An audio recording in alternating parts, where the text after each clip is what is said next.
반갑습니다. 이봉하 목사입니다. 여호수아 6장에서 우리는 난공불락의 여리고성 함락이라고 하는 전대미문의 이스라엘 승전 스토리를 접합니다. 상상을 초월하는 한 편의 다큐멘터리 드라마요. 불멸의 서사시라고 할 수 있을 것입니다.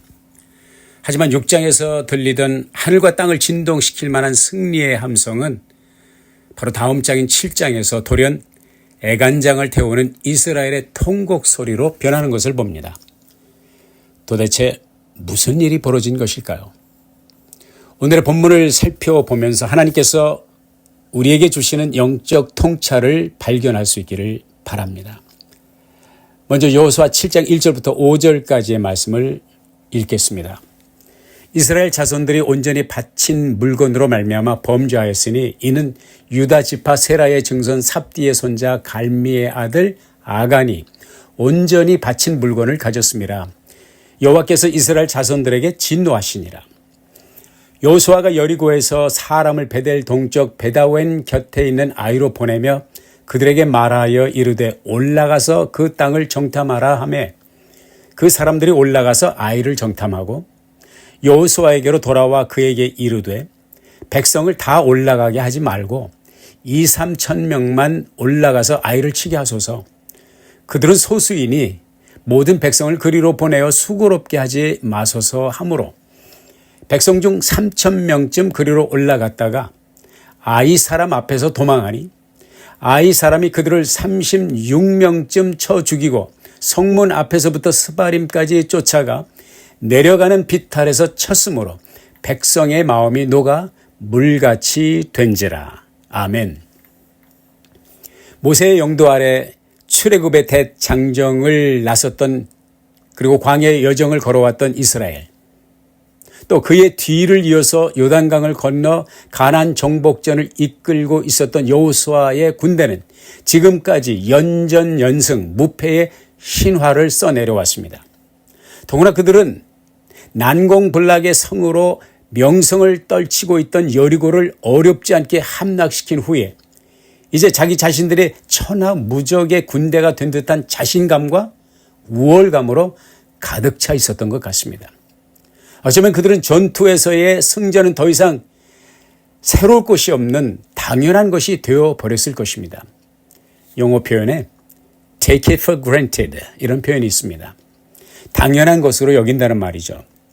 우리는 하나님의 은혜로 크고 작은 여러 가지 혜택을 누리며 오늘을 살아가고 있습니다.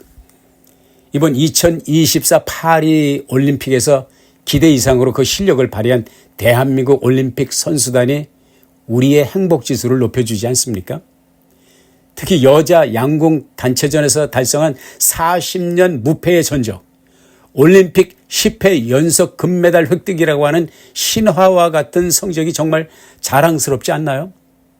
선수촌에서 접할 수 있는 한국 음식, 의상, 음악 등 한류 문화에 매료되어서 몰려드는 그 수많은 외국인들의 얼굴 표정을 볼 때 우리 모두의 어깨가 절로 올라가는 것 같습니다. 정말 감사한 일이죠.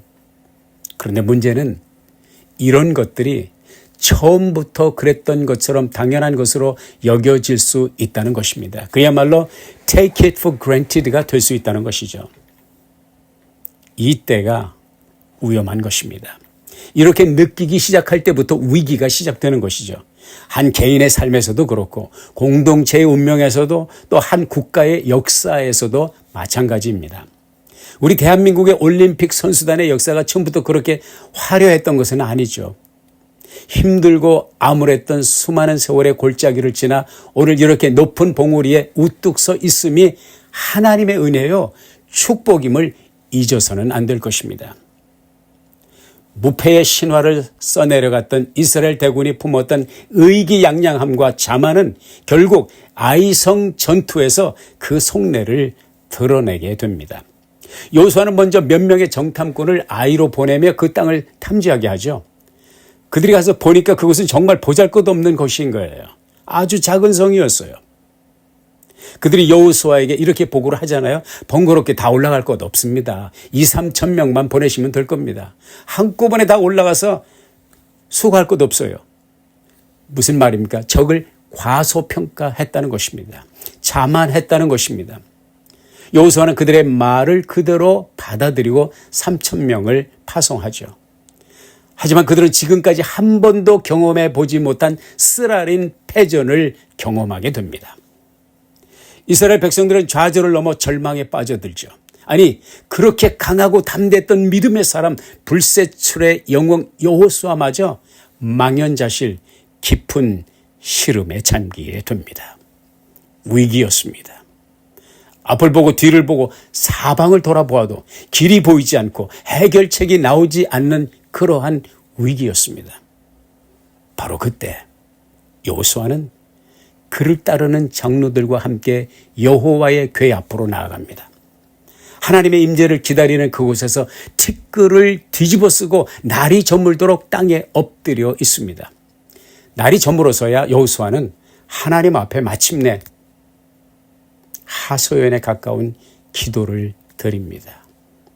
여러분, 벼랑 끝에 서 있는 듯한 절망적 상황 속에서도 하나님 앞에 나아가는 사람에게는 희망이 있습니다.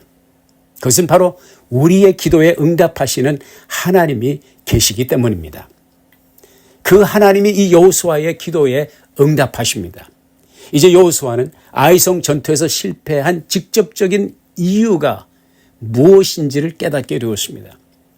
그건 하나님의 명령을 어기고 여리고성 전투에서 노획한 전리품 가운데 일부를 몰래 훔쳐 챙긴 아간의 죄 때문이었다는 것입니다.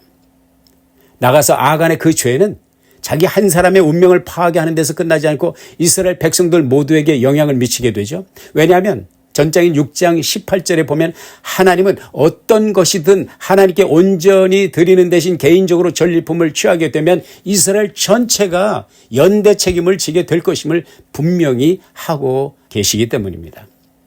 본문 7장 21절에서 아간이 이렇게 자백을 하죠.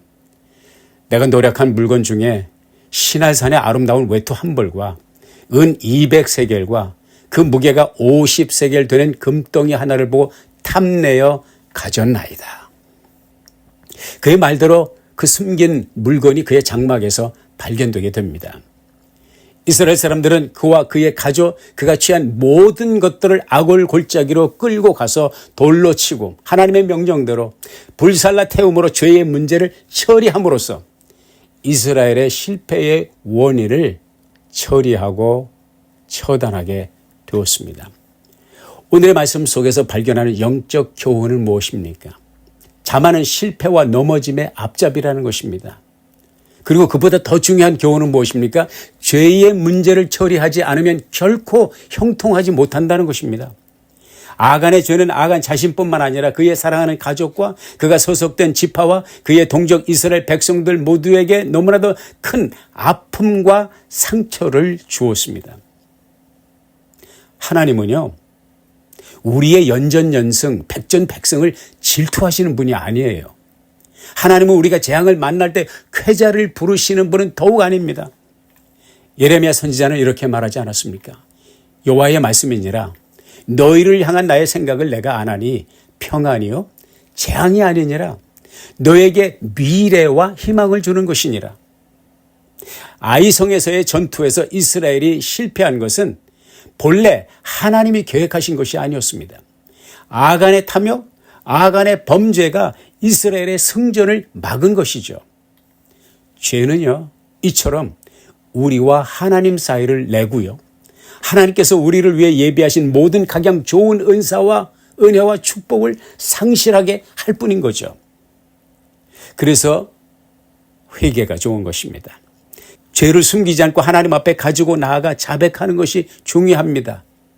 왜냐하면 회개는 나를 살리고 우리 가족을 살리고 우리 교회를 살리고 더 나아가 나라를 살리는 길이기 때문인 것입니다. 아간의 죄 때문에 쓰러졌던 이스라엘이 교만을 뉘우치고 죄의 문제를 처리하고 난 후에 하나님은 수치스럽고 가슴 아픈 역사 7장을 덮게 하시고 8장을 열게 하십니다. 7전 8기라는 사자성어가 떠오르지 않나요? 어려운 시련과 실패 속에서도 포기하지 않고 주님 앞에 나와 엎드리며 다시 일으켜 세워주시는 은혜가 여러분 모두에게 함께 하시기를 축복합니다. 기도하겠습니다. 주님, 오늘 여호수아 7장을 통해서 주신 말씀을 마음에 새기고 실천하여 주님의 그 큰 은혜와 복을 상실하지 않고 누리는 우리 모두가 되게 해 주세요. 주님의 이름으로 기도합니다. 아멘.